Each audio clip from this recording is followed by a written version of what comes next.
ଝଡ଼ ଆସେ କେବେ ସମୁଦ୍ରରେ ତ କେବେ ଆକାଶରେ। ସେଇ ଝଡ଼ ପୁଣି କେବେ ମଣିଷ ଜୀବନରେ ବି ଆସେ, କିନ୍ତୁ ଯେଉଁ ଝଡ଼ ଅଶାନ୍ତ ହୋଇଯାଏ ତାର କ୍ଷତିର ଭରଣା ହୁଏନି।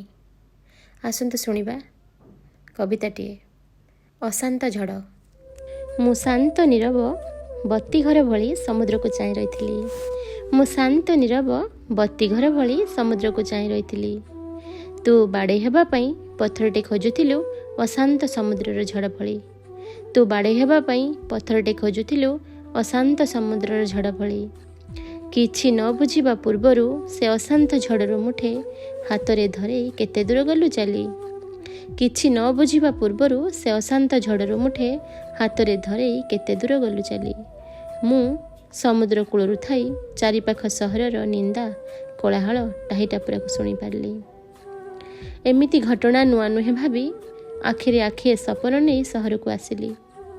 ଆଉ ସାରା ଦୁଇପହର ଧୋ ଧୋ ଖରାରେ ତୋତେ ବହୁତ ଖୋଜିଲି।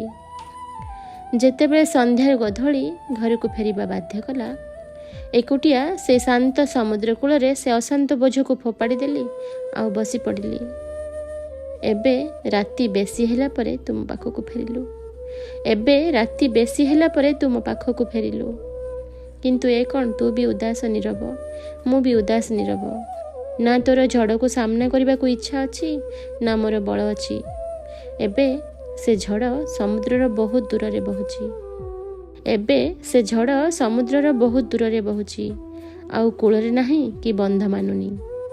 ଏବେ ସବୁଆଡ଼େ ଖାଲି ମୁଠା ମୁଠା